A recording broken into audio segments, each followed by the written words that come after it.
All right, welcome back after a very prolonged absence to the hiatus. That's a better word. To the Carbon Cardboard Podcast. I'm your host, Bryan, Q3 Cards, joined as always with my good friend Scott from the P1 Castle. Scott, it's been 6 weeks, 7 weeks, maybe even, I think it was the beginning of October that the last we recorded. I think you had just come back from Singapore. Yeah, that's right. Okay. So yeah, roughly 6 weeks. We basically took both of the 3-week Formula One breaks and put them together for a carbon cardboard break. But there's, I guess we can do kind of just a quick catch up here before we dive into like our main topic of the show, which is going to be Topps Chrome 2024 release. And you on your P1 Castle YouTube channel just did about a 30-minute preview of that. So this isn't meant to be a regurgitation of that, Scott, but we want to dive into a little bit. I want to pick your brain about this because I'm actually learning as we're going through here. I've been super busy as well with soccer. I've mentioned it before. I help run our town recreation soccer program. My son did really well in the playoffs, had an all-star game, just had a really good season. It was fun coaching and stuff, but Scott, it takes up a ton of time. Like youth sports, man, it's a time. It's a ton of time put in. Good times, core memories, so good stuff. It's a good reason to be absent, right? So yeah, absolutely. And you've been traveling. You went to Austin. Yep. Went to P1 Austin. Castle has been busy. We got some things to talk about at the very end of the show that I know you're very excited about. I'm excited for you. Mm-hmm. Yeah, no, I mean it's been a lot. Obviously, Austin was really fun. Went with the Queen of the Castle, of course. We did our collab with 2009 Formula One World Champion Jenson Button, which we haven't had any time to talk about, to film stuff. I have a million different clips and everything. We're supposed to get out reels, and it's just there's too much going on. So we had to put that in the back burner. But yeah, that was a lot of fun. Did hot laps with him and everything, and then. Now we had to cancel our trip to Vegas because Fanatics and Topps decided to drop Chrome on the same weekend. So there you go. So let's not bury the lead. Let's just talk overall. So, I mean, like I said, you just had your about 30-minute preview video. We're going to dig into rankings, top five. Top five is just something cool. So this show in particular, I don't know if it'll be on the shorter side or not. I'd love to keep this around the 30-minute mark. But I want to know, and we're going to talk about each one of these, is basically what are your top 5 changes that they're making to this set that you're excited about? And then maybe some of these a little more obvious than others, your top 5 first appearances. And we've talked before in our preview videos for 2023. A lot of these first appearances, Scott, are kind of like their first Bowman. Like, yep. And one of the big changes that we'll talk about momentarily here, kind of doesn't really throw that on its side, but it makes it maybe even potentially even more interesting and exciting for those that love to prospect with the great sport Formula One. Indeed. So we got it on screen here. Let's just talk overall, Scott, about the offering. So this is just Chrome, Sapphire. I'm assuming we'll probably hear something fairly soon about that, but this is going to be Chrome specifically here.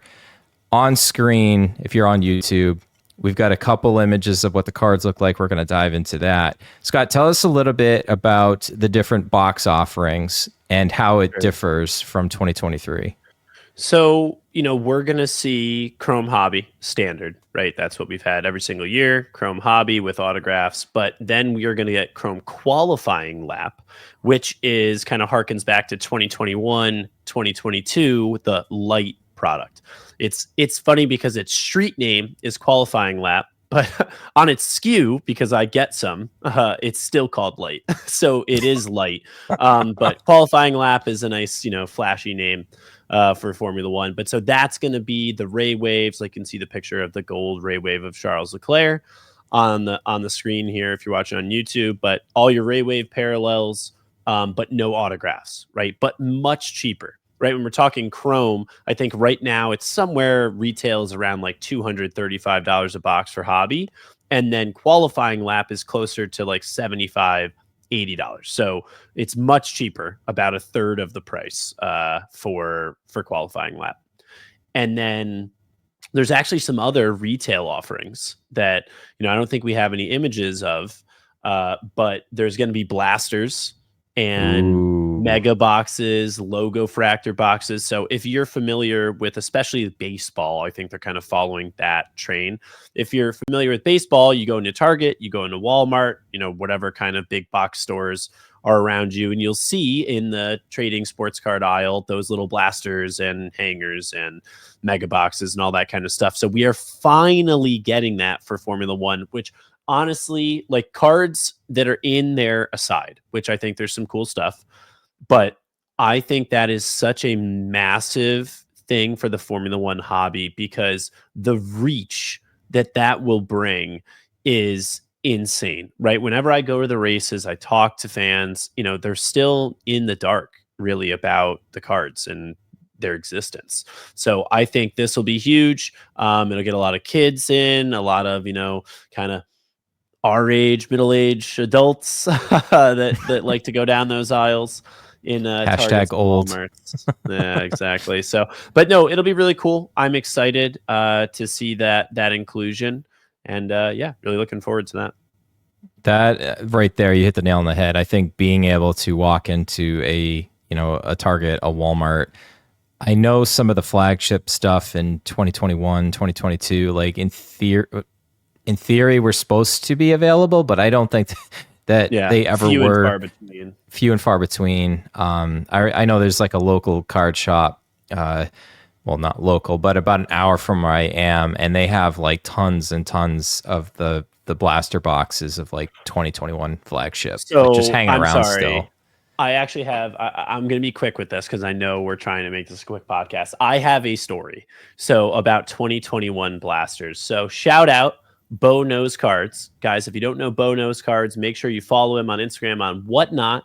He was hanging out in his Whatnot. He's a supporter of mine. He's bought into a bunch of breaks before. He was on Whatnot. I went in there one night while I was doing packaging and shipping just last week.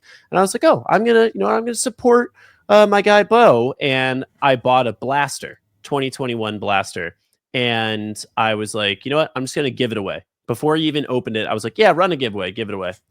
1 of 1 foil fractor Max Verstappen flags the foundation. What? Yeah. I mean, I was like, oh, I should not have given that away before I opened it. But yeah, so I know there's people chasing that set still. I offered $1,500 on the spot. So yeah, I bought it for $60 and gave it away, and someone got a $1,500, $2,000 card. But yeah, pretty insane. So there's still crazy stuff out there like that from 2021, and it was in a blaster, Bryan. Like, unbelievable. That is crazy. So I know that we're going to hear about a lot of that, and as it comes out a little bit more too, again, check out Scott's video on his channel for the breakdown. I think, to me, the most interesting thing before we get into some of these changes is I am a light apologist. I love light, especially 2022 light. Like, that's my jam. I've probably opened close to 10 cases of it. But I loved it because you could get pretty much everything else. If you think about it, it had about maybe 40% of all the hits of everything else, but not having to pay the cost of the autos. It hurts my soul a little bit that there's only a few of the parallels available and everything else is all those ray waves. So I don't know if I'm going to open as much light, aka qualifying lap, as I would have in the past. Yeah, orange ray waves will be cool though. But yeah, fair point. I think it's a little bit of a different product this year. I still think it's a solid option for a cheaper rip, kind of a mid-level rip. But yeah. All right, let's talk Scott's top 5. And up first, we're going to do 2 top 5s. Up first is going to be Scott's top 5 changes for the better for Topps Chrome 2024. That's right. All right. Coming in at number 5. Yeah. This is going to be controversial because I think this is a good change. I don't know that everyone will agree with me, but the inclusion of Formula 3 drivers. So in this product, you'll see Formula 3 portraits and cars. There's 30 of each, so there's a lot, right? The base set is going to have 60 of the 200 cards are made up from Formula 3 drivers. Now, the reason I think that this is a good change is, and this is something that we've talked about on this podcast before, is that generally, because of the release schedule, and look at it this year, by the time the product is releasing, you kind of already know who in Formula 2, is going to make the step or has a chance to make the step. So like in Formula 3, you really don't know yet, right? Like a lot of these guys, these kids, right? Kids, 16, 17, 18, years old, a lot of them in Formula 3, this is before their career really blows up, right? And imagine if we had Formula 3, a couple years ago, back with like Oscar Piastri in Formula 3, with Max Verstappen back in the day in Formula 3. I mean, there's been tons of drivers that have come through Formula 3. So I think that this is a cool inclusion. And this will be, I know we talked about how, F2, it's like the first Bowman. I mean, this is as close as you can possibly get to first Bowman, right? Like this is a true prospect opportunity, and there's going to be some drivers that we'll talk about when we get to the first appearance portion. But I think it's really cool. I love it. I'm here for it. But yeah, I don't know. What are your thoughts on Formula 3? I like it. I'm a little worried as a fan that 30% of the base checklist is going to be made up of a lot of potential drivers that may never make it. Because even F2, I mean, F1 is a cutthroat sport. Like, so there's been so many talented drivers that just can't ever get in. So, but for all the points you just made, is if you can get the next Max Verstappen, the next Oscar Piastri before then, like, hold this stuff. Like, you're not going to be able to sell a lot of these cards for much. You might as well hold them. And that's what a lot of the Bowman guys do. They rip so much Bowman. And I see quite a bit of that stuff come across my desk that I look at some of these baseball players, no idea who they are. But given there's always going to be people that rise through the ranks that you're just like, wow, I wish I had a lot of that stuff. And then someone's like, well, I've got like 200 autographs of this guy. And I know after you guys aren't signing this year, but I think it'll be good. I think it's a good, I will say I was glad to see the inclusion of F3, even if it is 60 cards in the checklist, to not have to have the team principals. Fair. Okay. Now, let me ask you this. Would you rather have, because they don't have autographs, like you said, would you rather pull one of the 30 F3 drivers or a team principal autograph?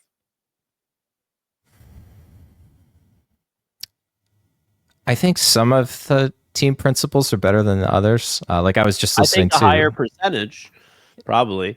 Yeah, I'm a huge James Foles fan. I've talked about it. I was actually just listening to that podcast, Beyond the Grid, earlier today. I just love hearing him talk and trying to rebuild Williams stuff. Point aside, tangent aside. I don't know, because then for every one like that, there's like, I don't know, you just kind of like, they're just not super exciting. As like a team fan, yeah, if you want to line up the team principal with their two drivers like that's kind of cool. But on the other hand, we've seen it since 2020, even in Dynasty, like those cards just don't fetch much. And I know that they've used them just to fill the sets out, but they're not really athletes. Right. No, that's fair. I think like there's some, right, like Toto, Horner, even Vestor now, who sell fairly well. But yeah, I mean, on the whole, right, you're not super jazzed about it. I mean, you don't have to worry about getting creepy eyes, Andrea Stella. Like, yeah.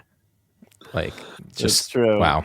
All right. But Anyway, so yeah. Last point on it, though, is I'm going to say I think they did a good job to include them, but to dip their toes in and not have them sign. Because I will say, if we had 1,000 of every Formula 3 driver sign in here, I mean, the auto would be extreme. It would be incredibly rare to pull a Formula 1 auto. So I am happy they went with that. I guess maybe my final point on it is like I would have been fine with the portraits, but like also include the cars for each one of them. Maybe at first dipping the toe in the water bed and just give us the portraits, or the portraits, as our fans across the pond have a tendency to say. I don't know. We haven't seen any of the images yet and stuff, and we're going to see our first female driver card available. I know we had Claire Williams in 2020, but that's going to be exciting as well. All right, number 4, Scott.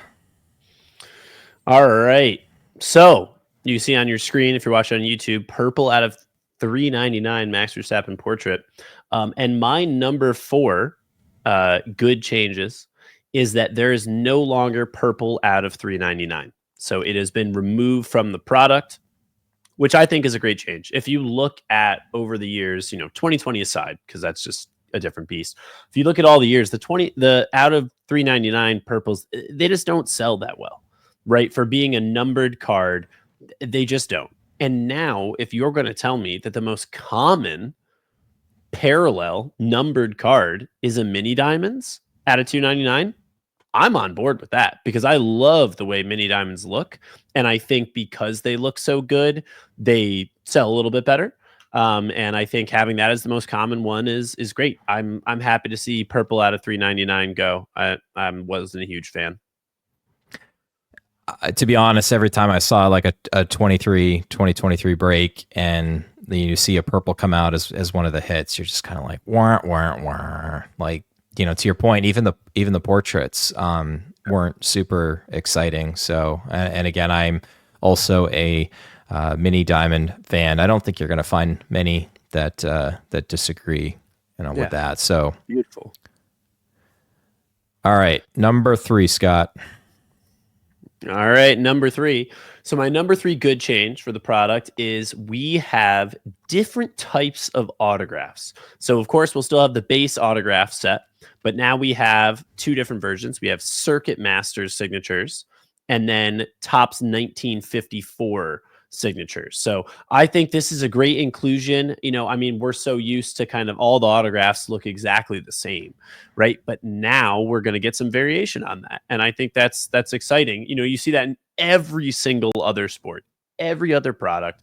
They all have different types of autographs, and we're finally going to get it. And I think that's cool. Just a different design. It'll give people different things to go for. The Circuit Masters and the 1954 is a smaller set also than the large base set. So if you're trying to put together just like, set collectors, I think will really like this. And it adds multiple superfractors for your biggest driver autos. So now Lewis Hamilton, Max Verstappen, Lando Norris, Charles Leclerc, all of your favorite drivers are going to have 3 superfractor autos. And I think that is absolutely fantastic. Agreed. I mean, you see it in baseball a lot. Like you said, with different, especially with Bowman, they'll have different styles and stuff. So I do really like the Circuit Master ones. I didn't have an image of the autos in 1954. I think in your video you mentioned having a horizontal autograph is something that so far could be potentially. The render is horizontal. We've been tricked by that in the past, 2020. So we'll see. I think I would like to see it. I think it'd be cool because again, it's something different, right? And that's why I'd like to see it. So yeah. All right, your number 2 change, Scott. Number 2 change is new parallels. So aqua sonar out of 150 is amazing. You can see on the screen here, if you're watching on YouTube, the Lewis Hamilton portrait, which is phenomenal, by the way. In aqua sonar, I think this is going to be a really cool looking parallel. We lost all of the waves, by the way. We lost aqua wave, orange wave, and gold wave. They're all gone.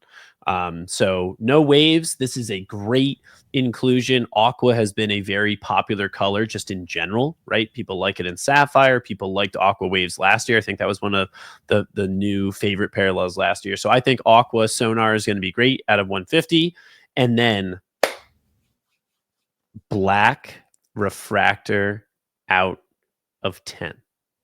And now I am not going to say that I'm solely responsible, but I did send an email to Mike Mahan that asked specifically for black out of 10 refractors. Who knows if he even read it, but black out of 10 refractors. Oh, I mean, the black ray waves we've seen look phenomenal, right? In, the light and the qualifying lap product, 1-of-1 black ray waves. But now we're getting true black. And you know how many people in the hobby are kind of the purists, don't like the ray waves, don't like the waves, don't want any of that nonsense. They just want the true refractor, and black is gonna be nuts. The last time we had black out of 10 was paper, right? The paper products did black out of 10, and those look phenomenal. And now we get them in chrome. I am so excited. I am telling you right now, and I'm sure I'm gonna have to shell out for it because it's going to be an expensive product, but I am putting together a 1 through 20, which, by the way, thank you. We are back to 1 through 20 for the portraits. So I am putting together a 1 through 20 black refractor out of 10 set. Only 10 people in the world are going to be able to do that, potentially, probably less. So I'm going to be going for that. I'm so excited. That's why it's number 2 on my list. Aqua sonar, cool, love it. Black out of 10 refractors. Bring it on. So tinfoil hat time for me. I almost wonder, Scott, if they got away from the waves just because of some of the QC issues that they've had. Going back to 2020, every year since, whether the way that the card is constructed to have like those, those were more prone to the peeling in 2020. For the 2023 set, those were more apt to have I wouldn't even qualify it as a print line, but it's just a very thick bar across a lot of them where like it missed putting in a line of one of the waves there. So I also agree. I think this is a really good change. I do like the way that the waves have looked in the past. No. However, I think this, like, I'll second that. I think both parallels are a welcome change. Yeah, and they kind of did it. Like we saw them chip away at it last year, right? There was no red wave last year. And then this year, they just got rid of orange, gold, and aqua. So they're all gone. Yeah, I agree with you. All right. And number 1. All right. My number 1 biggest change is the new inserts. Oh, my gosh. So last year, we had some new inserts.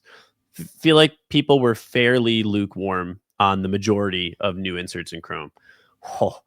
Helmet Collection is going to be an all-time insert, and it's got all the parallels. Helmet Collection has base, as you see on the screen right now.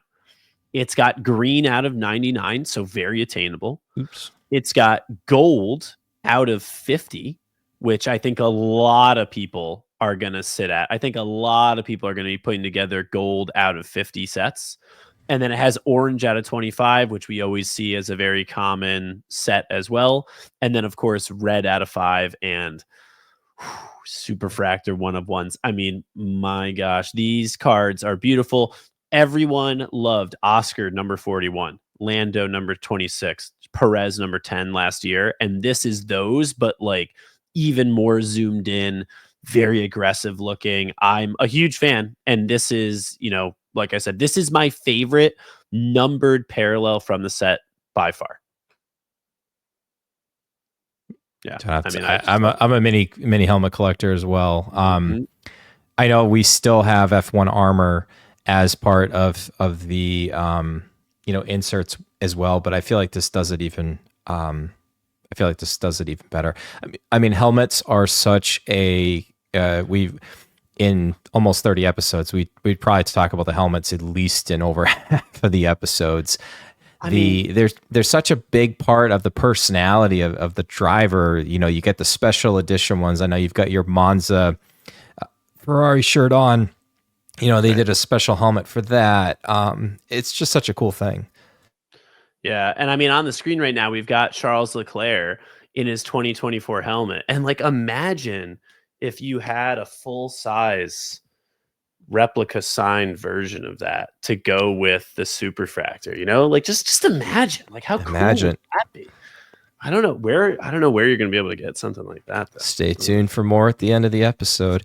And then Scott, I had accidentally showed him already too, but yep.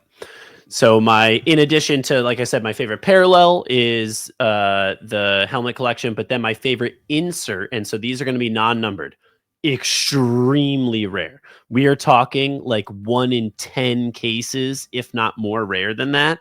Ultrasonic. These cards are beautiful. On the screen, we have the Fernando Alonso. It's got like the green and yellow, like kind of like electricity vibe, like shooting out from behind. And I remember this was the first image I ever saw. And I thought, oh, okay, well, ultrasonic. Yeah. Okay. So it's got like this green, yellow, lightning-ish vibe. That's really cool for Aston Martin. And then I saw Leclerc's, which you showed earlier, and it's clear that they're just doing color matches for everybody. So this set is another set that I want to put together. I feel like I'm going to end up putting together so many sets. Last year, all I did really was F1 armor. This year, I'm going to want to put together helmet collection, ultrasonic, F1 armor, and black out of 10 refractor portraits. So I don't know, man. You know, it's funny because I've been thinking about this product a lot. And of course, like there's no rookies. And you think, oh, no rookies, dead product. But man, they've killed it with the inserts and the parallel. And I think they needed to, right, in order to make this product successful. And yeah, I'm excited for it. I'm really looking forward to it. All right, let's go to first appearances as your second top 5. We'll be a little quicker here because we're just talking about drivers that are making their first appearance, or in your number 5 example here, an expansion of what they've done previously. So let's go with number 5. Number 5. So we've got new legends and the expansion of legends, right? So if we're talking just first appearance, Mario Andretti actually is in the product. He has 1 card. He signs. He's actually on autographs. He's not in the base set 1 through 200, but he does sign in the product, which is pretty cool. He's former U.S. Formula One world champion, so that's awesome.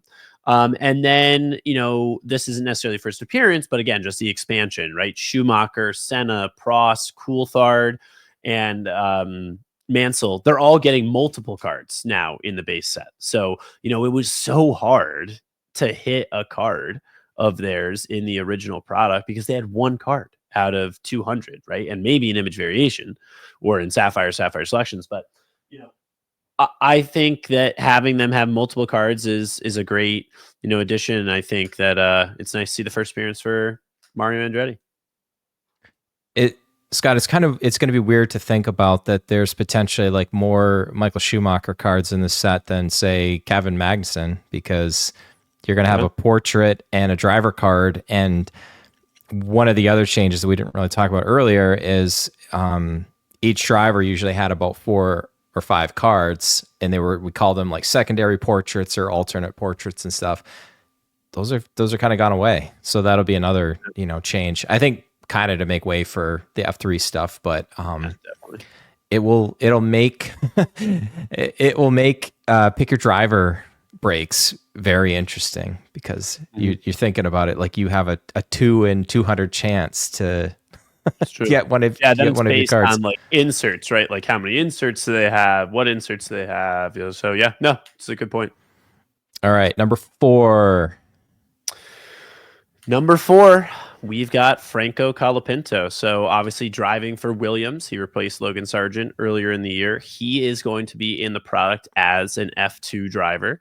So he's got his F2 portrait, car, and autograph. So I think Franco Colapinto, extremely popular already. You know, not only for, you know, how well he's doing on track, but also like he's just hilarious, right? He like chefs in all of the interviews and stuff. I love him and Albon together because like they're such different personalities. And like Colapinto is so just like out there, like, oh, come on, mate, it's mate. Like with the getting everyone to drink his little energy drink. So yeah, no, I'm excited to see Franco Colapinto. I think that'll be a big and popular first appearance card in Formula 2. Spoiler alert, I should probably keep this to myself, but out of all the F2, F3 drivers, Colapinto is the one that I would put my own money on to have maybe some of the most long-term success. There we go.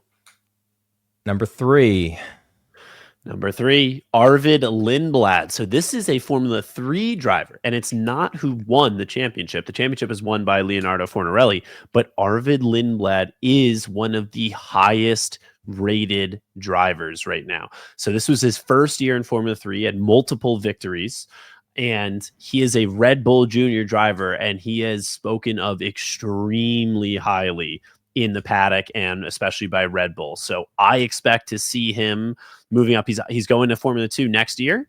And I expect to see him, potentially in a Racing Bulls or whatever they're called by the time he gets up there.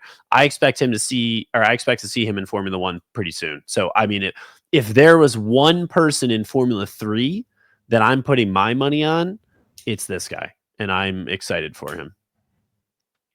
Awesome. All right. Number two, some familiar names here. That's right. Number two, we got Gabriel Bortoleto. So Gabriel Bortoleto, I think, would have been on my list regardless. But now that he has been announced as a driver for next year in Formula 1, he's instantly on there. So not only last year, he won Formula 3. This year, he's leading the championship with 2 races left. Granted, they have 4 because there's 2 sprints as well. But so 2 race weekends left, and he's leading the championship. He could do an Oscar Piastri and win Formula 3, win Formula 2, except then he doesn't do reserve drive. He goes straight into a team. And yeah, Stake is probably going to be languishing at the back next year in 2025. But he's going to be in an Audi, most likely, in 2026 if they have him sticking around. So, I mean, he's a good place to put your money as well. You said you like Colapinto. I really do like Bortoleto. I'm a huge fan of like rookies that win right away. And he did it in Formula 3. He's doing it now in Formula 2. And I'm excited to see what he can do in Formula 1. So, yeah, he's my number 2 pick. And drum roll, which is to the surprise of no one, your number one pick. No one. Number 1 pick is Andrea Kimi Antonelli. I think he is the biggest hype type driver for this product. Obviously, it's not a rookie card. It's a Formula 2 card, but it's the most similar to Oscar from last year, right? Last year, everyone wanted Oscar. This year, everyone wants Antonelli. I mean, he's been high on the radar. His Formula 2 season has been a little bit mixed this year, but he's done, extremely well in testing in general. Mercedes loves him. And, I think what differentiates him is that if you look at the way the Formula 1 card market kind of, bears itself out, is that you gotta kind of be in contention for your cards to be worth a lot, right? So like one of the things that, kept Gabriel Bortoleto at number 2 is that he's going to be with Stake, right? And, he could outdrive Nico Hülkenberg next year, which would be an insane accomplishment. But if he's outdriving him to 17th or 16th, that may not move the needle because I think, I think there's not enough nuance. And I really think the Formula 1 card collecting hobby needs to adapt and realize that like if Bortoleto is to come in, beat Hülkenberg and, maybe scrape together a couple points here or there, that is extremely impressive. And his card should be worth a lot based on that. But generally the way it works is you got to be in a car that's capable of winning races. And Antonelli is going to Mercedes. And right now they may be like the 4th best team, but it's a whole new season next year. They finally kind of got their heads wrapped around their car to a certain degree. They won races this year. Both George and Lewis won races. So, I mean, Antonelli might be a first year race winner. Oscar can't even say that, right? So he may be the first driver in a long time to come in and rookie year win. And for that reason, and for the reason that he's just, extremely hyped, I have him number one, and I don't think it's a competition. Yeah, I'm a Colapinto fan, but you can't tell me that Antonelli is not where you want to throw your money, for sure. We'll wrap the show up here, but just I want to ask you a couple kind of final thoughts here, Scott, about this is kind of unplanned, but I'll throw you some softballs here because we're here to make each other look good. You've had some of your breaks posted already on Fanatics Live. And you're also trying to fill, some, I would imagine you're going to be filling some other stuff soon before release. You're going to be breaking one day early release on Fanatics Live, shameless plug. What have you seen behavior-wise of how people are reacting? You made a couple comments that I picked up on, and certain people are already super popular with like Colapinto, with Antonelli. Obviously, that probably not on a huge ledge there, but how are people behaving, especially Formula One collectors that are very team specific? Like there's diehard Ferrari collectors out there that are in breaks every year after year, regardless. Yeah. So I think I've seen, and again, they've only been posted for a few days and we're still a week away, right? And some people don't like to necessarily put their money in that far in advance. But Red Bull slots, Max and Sergio, gone instantly. Like Red Bull is completely gone. Ferrari, gone. McLaren, gone. Mercedes, I think, is one of the teams, and like Lewis and everything that people are maybe a little bit unsure on right now. But then outside of that, yeah, I mean, a lot of the folks I mentioned, especially Antonelli and Lindblad, I think those spots are gone everywhere in all of my breaks. Colapinto and Bortoletto, I think, is mixed bag. I don't know. Again, there's also like it's a little bit of a different demographic and community on Fanatics Live than like Instagram. If I posted something to Instagram and I had Colapinto and Bortoletto there, they're gone immediately, I'm sure. So we'll see. But yeah, I think a lot of people, they're betting on Ferrari, McLaren, and Mercedes and Red Bull to be good again next year for sure. And that's where they're putting their money. And then yeah, a lot of the new F2 guys, some of the new F3 folks we're seeing, and then I also have some pick your parallel stuff, and people are going for the new stuff on Pick Your Parallel, like it's, Helmet Collection, Circuit Master Autos, 1954 signatures, like those ones are going right away. I think people are just excited for the new types of cards. That's it. I'm already doing like the mental gymnastics in my head of like how I want to personally approach this. And as much as I love the, pick your team, pick your driver aspect, I'm almost... where I made the comment at the very beginning of like opening light is buy the box or buy the case, just because there's just so, as a Formula One fan, it kind of warms my heart to see so much available.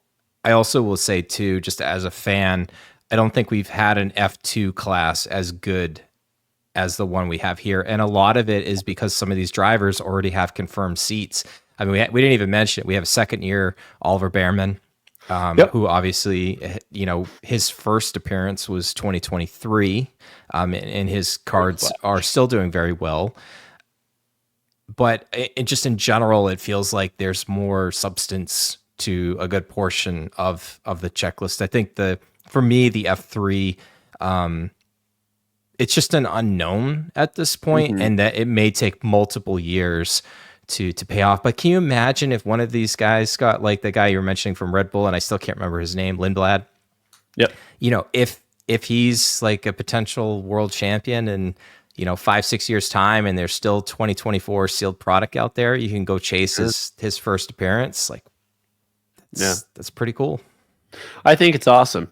Yeah, no, I'm really high on that. I think, like you said, there's also Jack Doohan and Liam Lawson as reserve drivers who signed in the product. So, those guys are becoming a Formula One next year. Lawson's driving right now. So, yeah, I mean, we won't even get started 2025 product with 6 rookies potentially. Might be insane. But yeah, so I am excited. My last thing that I'll note on the product is and this was probably an honorable mention for me for good changes that they made.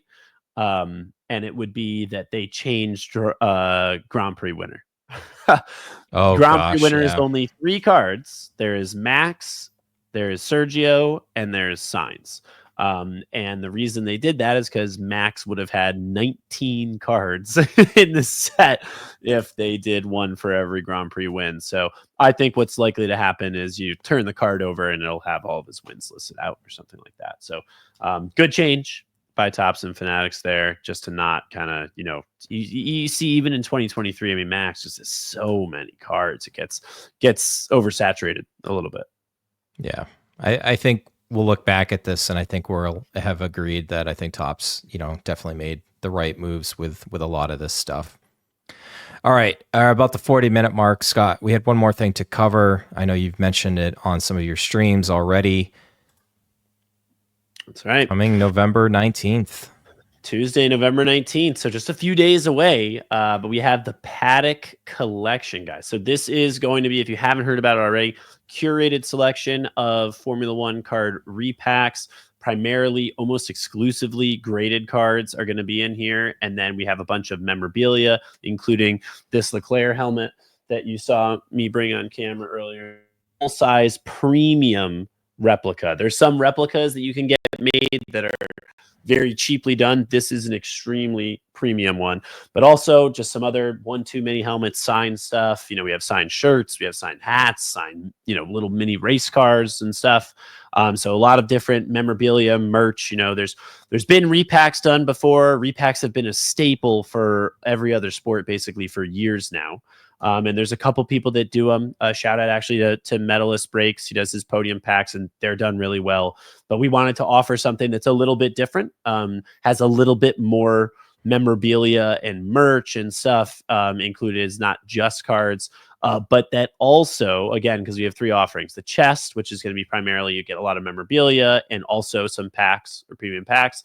Paddock packs, which is just be kind of like a standard repack offering. Put it up on the screen there. There you go. Paddock packs. Nice little beautiful box there. And then premium Paddock packs with the gold lettering there. Premium Paddock packs. That is like something that hasn't been done before. This is extremely high-end stuff for the majority of premium packs are going to range from like $100 up to, maybe $300. Premium Paddock packs, the cheapest they will ever be is $350 up to maybe $1,500 for certain curated suites of premium Paddock packs. So you're going to see some insane stuff in there. Cards that are over $10,000 at times. But yeah, really excited to see how the community responds. And if folks want to get involved, also just a shout out again, the show is Tuesday, November 19th. We're going to be starting at 8 p.m. Eastern. It's on Fanatics Live. We are giving away over $500 worth of cards, merch, memorabilia, etc. So we're going to be giving away over $500 of stuff throughout the show. So make sure you come in, hang out, buy some packs. You can hit some absolutely epic cards. So really looking forward to it and hope to see you there. I'll be there. I'll be there just watching for sure. I think it's exciting. I'm a count me as a fan already. And I know, Scott, as we're wrapping the show up here too, obviously release date of 2024 Top Chrome Formula 1, 11/22. You'll be breaking on 11/21 on Fanatics Live. So I guess just check your store on Fanatics Live, check your socials, Instagram at P1 Castle. And see all that goodness you've got going on there. Yeah, we'll be live at 9 a.m. for that on Thursday and Friday and Saturday and Sunday. 9 a.m. ripping all day long. Get the Band-Aids ready. Oh, trust me, they are. One of these days, I'll get you to break with like vinyl gloves on or whatnot. I know you've never done it, but man, it's getting cold here in the Northeast. I mean, it was in the teens this morning. Winter is coming. It's dry, it's cold, it's windy. It does a number on the hands, man. Absolutely. So, all right, Scott, any other final thoughts before we pull the plug here? Yeah, last thing I'll say is, I've got little insert cards. I've joked about it on my stream. It says, welcome to the P1 Castle. Thanks for your purchase. Jump in a break. And I'm going to be hopping in all the Targets and Walmarts and dropping these babies next to those blasters for a little guerrilla campaign of marketing. So if you want tape it right to the box. Well, there you go. Awesome. Good stuff. I know it's an exciting time. This is kind of like I don't know if we ever had like seasons doing podcasts, but it feels like now this is officially 2024 product season. And I know we've got plenty of other products to talk about coming up with Sapphire, Echalenza, a lot of other offerings that we're going to get hit often and pretty quick here, I would imagine. Yeah, I think we'll probably end up doing, and this is really great, honestly, because what we really want to focus on primarily with this podcast is the cardboard, right? That's why it's carbon cardboard. So yeah, I'm sure we'll do another episode on Sapphire, on Dynasty, on Echalenza, Paddock Pass, and some of the other stuff coming, Finest, etc., later in the year. So yeah, really looking forward to it. And again, sorry guys that we were away for so long. But hopefully you enjoy this episode, and yeah, we'll catch you next time. Awesome. All right. Bring us home, Scott. All right. Well, I may be a little rusty. It's been a while, but guys, collect your cardboard and keep it carbon.